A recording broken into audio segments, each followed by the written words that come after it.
Mendengar buku bersama saya Pendeta Yudi. Ikan teri juga enak. Tulisan Pendeta Emeritus Andar Ismail. Ada yang biasa, ada pula yang di luar biasa dari yang biasa, alias luar biasa. Istilah lainnya istimewa, spesial atau spektakuler. Yang luar biasa inilah yang dicari orang. Bakmi spesial dianggap lebih enak ketimbang bakmi biasa. Pertunjukan istimewa dianggap lebih bagus ketimbang pertunjukan biasa. Kita memang mudah tergiur oleh hal yang istimewa, besar dan spesial. Akibatnya yang rutin, kecil dan biasa dianggap sepele,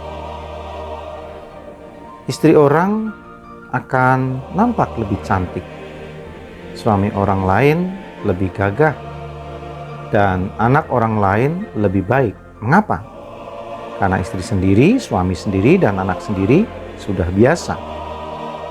Kita juga mengejar kedudukan yang istimewa, status yang spesial, dan ambisi yang besar. Kita tidak mengejar yang biasa, melainkan yang luar biasa. Hidup kita seperti berlari-lari mengejar yang istimewa dan besar. Inilah juga yang dikejar oleh pengarang kitab Pengkhotbah. Ia mengaku diri berusaha dengan jerih payah.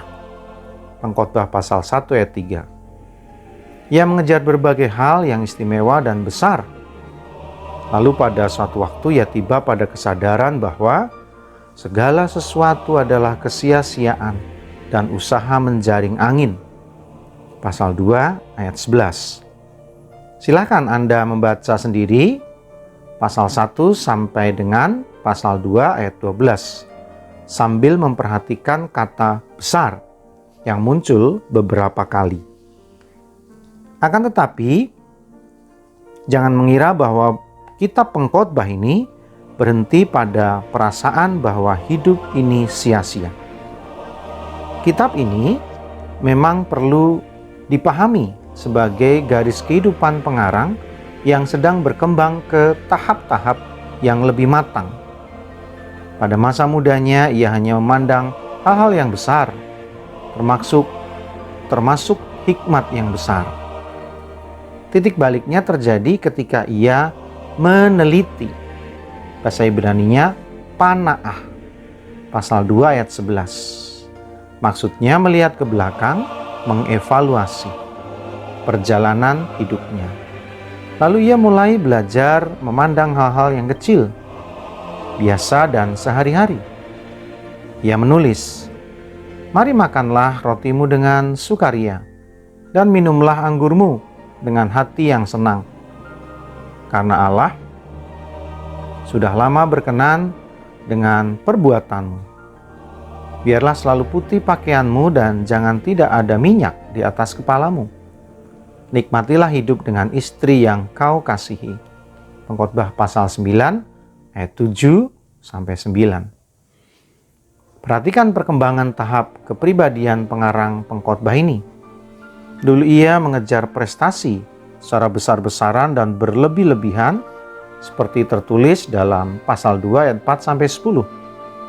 Misalnya kebun-kebun anggur, pasal 2 ayat 4.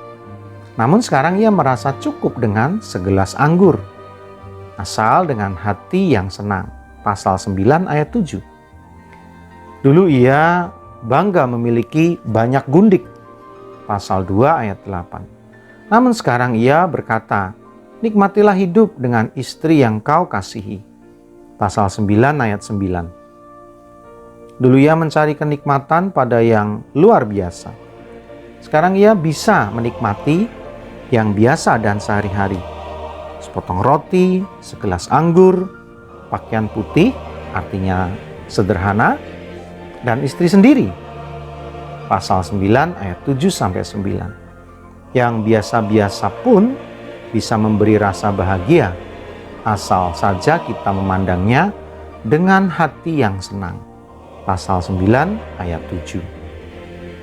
Perjalanan hidup memang bisa berubah menjadi berlari-lari dan terengah-engah mengejar hal-hal yang besar dan istimewa. Akibatnya banyak keindahan hidup yang terlewat begitu saja dengan sia-sia. Itulah hikmat yang ditemukan oleh pengarang pengkhotbah. Belajar menikmati hidup untuk satu hari. Belajar menghargai yang biasa, kecil dan sehari-hari. Belajar menemukan hal-hal yang menarik dari sesuatu yang rutin. Belajar mengubah sesuatu yang membosankan menjadi menyegarkan. Belajar menjalani sebuah hari bukan sambil lewat begitu saja, namun sambil menikmatinya.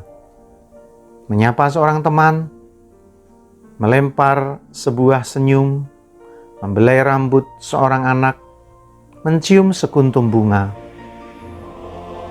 menyenandungkan sebuah lagu, membaca sebuah buku. Yang bagus, yang enak, dan yang menarik bukanlah hanya hal-hal yang istimewa dan besar, melainkan juga hal-hal yang biasa dan kecil yang terletak di sepanjang jalan hidup setiap hari. Ikan kakap memang enak, tetapi ikan teri juga enak. Nikmatilah ikan teri yang garing dengan nasi yang hangat dan lalap serta sambal. Ikan teri pun enak, asal saja makannya dengan hati yang senang.